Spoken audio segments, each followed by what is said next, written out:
Hello friends, basmati kitchen रे आपण मानक समस्त को बहुत बहुत स्वागत जनाऊँगी। आज रेसिपी आज आम बनवा रूपचांदी माछर फ्राए। ये रूपचांदी माछ फ्राए बहुत ही टेस्टी लगे, बहुत ही बढ़िया लगे। आज मजादार रेसिपी देखा पूर्व ही वीडियो को गोटे लाइक कर दिंतु, चैनल टी को सब्सक्राइब कर दिंतु, जेहेतु कि आपण मैंने पर सब्सक्राइब करवाटा पूरा पूरी भूली जाउछंती। तो से आगुरी करके रखी दिंतु, जेबे भी आमर वीडियो अपलोड हम सबुठु प्रथमे आपण मैंने देखिया पाई। तो आज मजेदार रेसिपी स्टार्ट करने पूर्व ही कही रखुची फ्रेंड्स, निहाती वीडियो को लाइक करंतु, चैनल टी को सब्सक्राइब कर दिंतु प्लीज प्लीज प्लीज।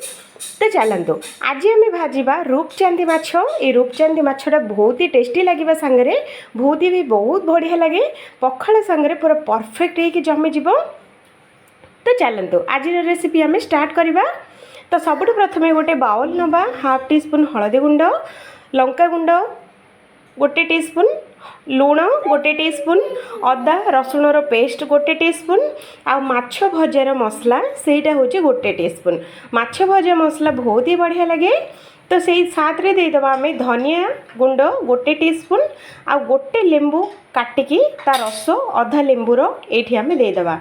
अधा लेंबू रस दे सारा पर ए सबू जाक बढ़िया से एमती करके गोले नवा। तो आपण मैंने चाहिए फ्रेंड्स हाथ रे भी गोले पारे। तो ये कौन करवा, अल्प टिके को पानी देकी ए मसलाटा को आउ थे आम गोले नवा। एथर जो लगी जाइए हल्का टैप टैप करदे तादेह जी मसला जो लगी थाए से मसला सब पलि आसो। तो देखूँ मो मसला पूरा रेडी हो जाइए। तो मु देखूँ ये मु माछ नहीं जाइए, एमतीका माछ मु दुईटा माछ नहीं फ्रेंड्स। तो देखूँ यहाँ हूँ माछर ना हूँ रूपचांदी। मुझे माछटा को बहुत ही बढ़िया से धोई सारी, आ भितर जो पुटा मुटा थाए से सब मु बाहर कर सारी।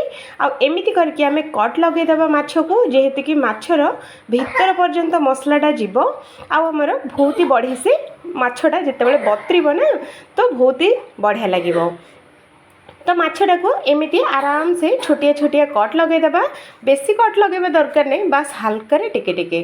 तापर आगुरु जो आम जो गोले रखी थे मसलाटा सेटा आम हाथ में नहीं कि मसलाटा ये माछ को बढ़िया से आम मसाज करवा। तो देखो एमती करके लगातु जे टिके हेले भी कौटी भी कणटा न बोले, आपको पूरा पूरी माछटा को पूरा पूरी बोलिकी आपण मैंने मसलाटा मैग्नेट करंतु। जेते आपण मैंने मसला अधिक देबे तो माछटा सेतिकी टेस्टी लगे, सांगे बहुत बढ़िया लगे। तो यही माछ को आपण मैंने कौन कहते कौन निहाती कमेंट करेंगे। आमर ये रूपचांदी बोली कहूँ, आपण मैंने कौन देते माछर ना तो निहाती कमेंट जरिए जनइबे। जदि आपण मैंने आउ कौन रेसिपी देखापी चाहूँगी तो निहाती कमेंट बॉक्स रे कहतु, आम आपण मानक पई सेही रेसिपी आनिया चेष्टा करिवो। तो देखते फ्रेंड्स एमती करके माछटा को मसला रे पूरा जुड़ू गुड़ू करके पूरा चारिआडे लगेदेवे, कौटी हेले भी टिके ना को फांक रखिबेनी। जिते आपण माने मसलाटा को भितर भितर पूरा भर्ती करेंगे तो आपण मानको लुण लंका गुंड हलदी गुंड सब पूरा परफेक्ट होगी सेट हम। तो मसलाटा गोले सारा पर अध घंटा खंडे या रेस्ट पर छाड़देवा। तो देखते फ्रेंड्स अध घंटे आमर माछ गुड़ा जो पूरा बहुत बढ़िया से ये मसला देहरे पूरा पूरी मैग्नेट हो सारी, देखिले ना। तो आपको आउ थे हल्का करके आउ थे टिकेना को गोले देवा। तो देखते फ्रेंड्स एमती करके गोले नेबे। तापरे पैन बसैबा, पैन रे आपण मानको माछ भजा पई जेतिकी तेल दरकार सेतिकी एठी आमे दबा। तो ये जेहेतु कि आमे गोटा माछ भाजुचे तो सेइथिपई टिकेना को अधिक तेल लागिबो फ्रेंड्स। तो माछटा को तेलटा को आमर टिके ना को गरम हो सारा पर गोटे माछ ये आम दबा, दुईटा देवानी नहले उल्टेया असुविधा हम। तो से गोटी गोटी करके फ्राए करवा। तो देखते फ्रेंड्स आमर माछ भजाटा पूरा केमिति लागुची।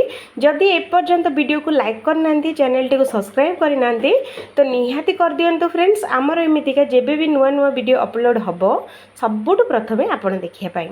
तो चलतु गोटे पटे माछटा बहुत ही बढ़िया से फ्राए हो सारी, आउ गोटे पटे एमती करके उल्टे नवा। फ्रेंड्स यहाँ मु पिति पातिया उल्टे पारिनी, जेहेतु कि यहाँ बड़ माछटा अच्छी तो भांगी जीव बोली यहाँ को मु दुईटा चामच धीरे मुझे माछटा को उल्टेची। तो आपण मैंने भी जदि उल्टे पारे तो आराम से उल्टे दिंतु, नहले दुईटा चामच यूज करंतु, सबुठारु पूरा सहजरे उल्टे पारिबो। तो देखंतु एमती करके उल्टे दिंतु माछटा को। देखिले ना तो 2टा स्पून नेले केते इजी रे आमे माछ ओल्टै परिबा तो आ ऊपर हल्का हल्का जो पैन रे जेतिकी गरम तेल अच्छी तो से गरम तेल हल्का हल्का देकी ए माछटा को बढ़िया से आमे भाजी नबा तो बेसी फ्लेम टाकू हाई करें हाई रे जदि भाजबे माछ पूरा पूरी पोड़ी जीव फ्रेंड्स तो से पूरा फास्ट रू लास्ट पर्यंत लो टू मीडियम रे ही माछटा को भाजबे तो आमर माछ भजा हो सारी तो चलतु प्लेट को आम बाहर करनवा तो देखो फ्रेंड्स आज आमर माछ भजा रेसिपी आपण मानक केमी लगे कौन कमेंट करवा जमा भी भूलें जदि भल लगे तो निहाती थे बनातु बहुत ही टेस्टी लगे सांगे बहुत ही क्रिस्पी भी लगुला तो बहुत ही बढ़िया लगुला निहाती थे बनातु आशा करुँचे वीडियोटा बहुत भल लगे बोली जदि कौटी ना कौटी जदि वीडियोटा भल लगे तो वीडियो को गोटे लाइक करने सांगे निहाती चैनल टी सब्सक्राइब कर दिंतु तो आउ थे देखा।